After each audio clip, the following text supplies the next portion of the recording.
Welcome to Mornings with Patricia. Happy Tuesday.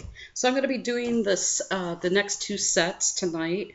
It's Thursday night and we're going camping tomorrow.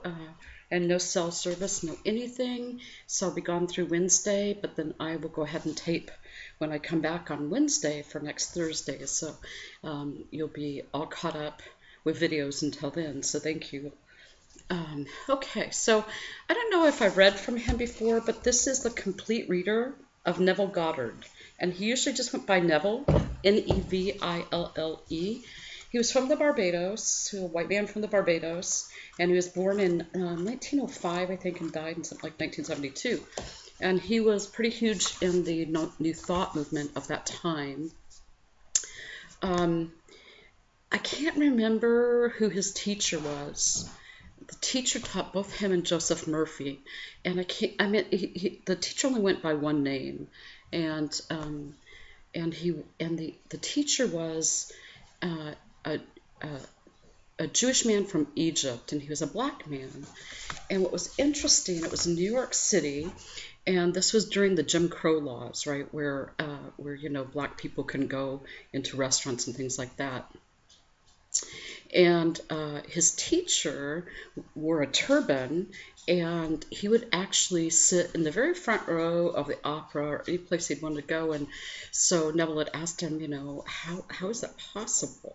Why aren't they asking you to leave? And he said, because I don't see myself like that. In my world, there is no Jim Crow laws. So why would they affect me? And that was an amazing thing for Neville. And so he followed his teacher, and then he went on to teach himself.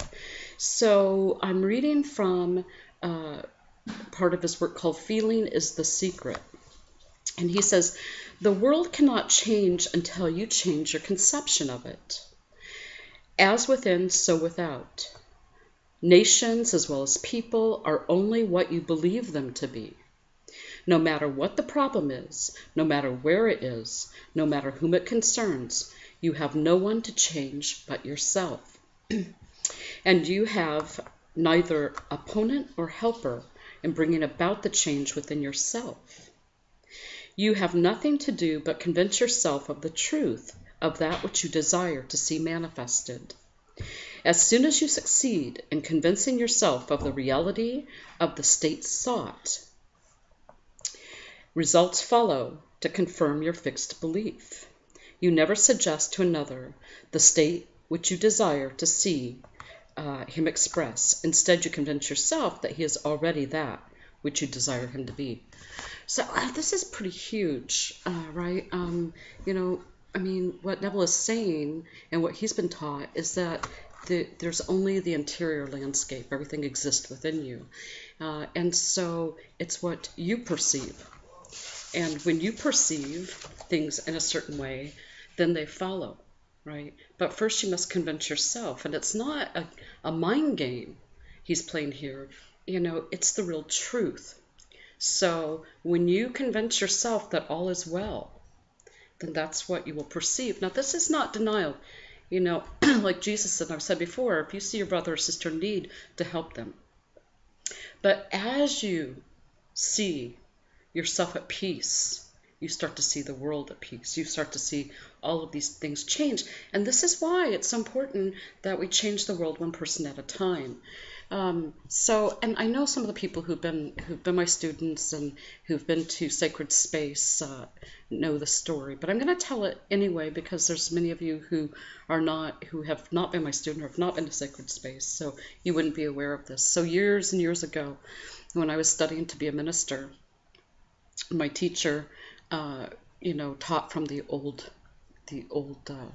teachers, and so it was about putting yourself in a state of perfection, understanding that all is perfect. So I really worked on that. I really did that. Now, I live in Almsville, and it's about 20 minutes or so out from Salem, and I was coming down the hill in 22 and came in and went to my class with her, and she said, "Did you see the fire on 22?" I said, no, She says, no, it's a big fire. And I said, no, I didn't see it. And so she says, yeah, it's a big fire. So, okay, well, I'll look for it when I go back. And so when I came home, I was looking and I didn't see anything. Things looked like they normally did. So my husband, Bruce, comes home and he says, did you see the big fire on 22? And I said, no. He says, how could you have missed that? I said, I don't know. My teacher asked me that too, and I looked for it on the way back, but I didn't see it. So he takes me down the hill. He drives me down the hill. He said, see, there it is right there. And I didn't see anything. And then it hit me. Okay, I'm working on the state of perfection. And when I was 3 years old, we burned out in a fire that just totally decimated my family. And it was a very traumatic experience for me. So for me, that was not a state of perfection. So it didn't seem like that. Did Bruce see the fire? Everybody see the fire? Yes. Did I? No, I did not. Now the question becomes, what really exists? Are you tricking your mind? And I think what I'm trying to tell you is that all states of being are possible. The state of being for people who see the fire and the state of being for people who don't. And those can exist simultaneously in this world. So, one person can struggle and another person may not, because that is not their state of being. This is a profound place to be in, because you really have to understand it is not a state of denial or mind trickery. It is an internal state of being that projects outward the world, right? Because we're outpicturing the world around us. This is why in New Thought they often say, don't follow the news, don't do these sorts of things, don't put those things in your mind. Not to be misinformed or uninformed, but, so much of what we see is conjecture. And we're always seeing this mass destruction and all these things, and then people are overwhelmed. And that's what gets into consciousness, and some more of that builds. So if you want a state of being, which is calmness and centeredness, then that's what, that's what you work on, right? You don't rely on outward appearances. You rely on the universe within you. And that universe within you will take you to some amazing places, right? A lot of times we know that, or we call that the knowing. You can call that faith, you can call it the knowing, but it's this place that, when I get there, it is unshakable. You could throw things all day at me, and I am just unshakable in that deep knowing. For me, I come from a place of, deep love. There's nothing that beats the oneness. There's nothing that beats that. I mean, to live in non-separation, to really, and not that I get this all the time, but I'm having this experience right now of talking, but feeling the oneness, and knowing that in reality, there is no me and there is no you. It's just the one talking to itself. And maybe that's why, I'm sure that's why I always say I've never met a stranger. Because when I'm in that place of deep love, there's no enemies. There's nothing. There's just love. Why would we choose anything else? Ardith Oaks shared something on Facebook. I've never met Ardith, but she shared something from Maharaj on Facebook. And for me, I mean, there's so many of you. I'm just talking about Ardith today, but every time I see Ardith's post, it's positive things. She puts love in the world, right? And I don't know what she looks like. I've never met her. I know she's local, but I feel like I've known her for years. And so if you're watching this, Ardith, hi. It's just, I feel a heart connection with her. I feel a sisterhood with her because she walks soft in the world and she does no harm. She causes no harm. So it's just an amazing place when we're in that oneness. And so what Neville is talking about is that feeling, that feeling of perfection, that feeling of knowing you're safe, that feeling that, all is well. Because here's the thing that hits me over and over, even though there's those moments we go through, right? And I was just talking to my ministerial class tonight. I'm going to stop saying human moments because that somehow is making that bad. I just say moments of not being centered or forgetting that, I'm centered. So, but here's the thing.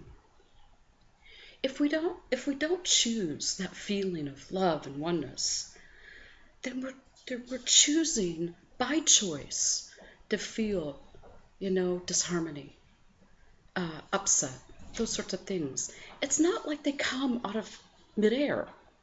We are making, even though we may not be conscious of it, we're making a choice to have that experience. If we want that experience, fine. But, know that we are at choice to have that loving, amazing experience. I was just telling Debbie tonight, free and unfettered. That's what we are, free and unfettered. Anything else is a lie. Anything else is a prison made by our own mind, of our own making. There is no prison. The door has always been open. We've never been imprisoned. That's an amazing thing.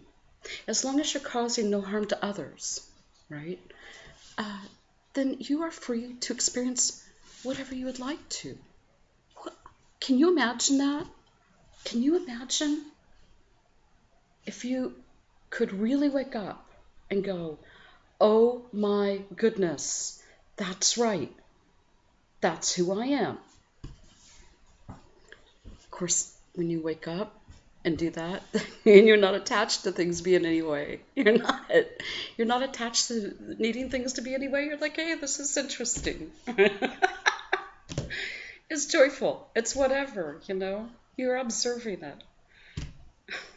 You're the witness to whatever. And it just goes, shh, okay, all right. Fires all around you, but you're not seeing them. Sometimes people say to me, did you see what she did to you, or he said, or whatever? And, when I'm in that centered state, I'm like, what? Because I don't notice it. I don't hear the words. I don't see that. It's not on my radar. So anyway, I hope for you today, a day of feeling your perfection, a day of feeling your centeredness and your joy, and knowing that you are entirely at choice to have any experience you want. All right. 1, 2, 3. Oh my God, I love myself. I love you. Thank you.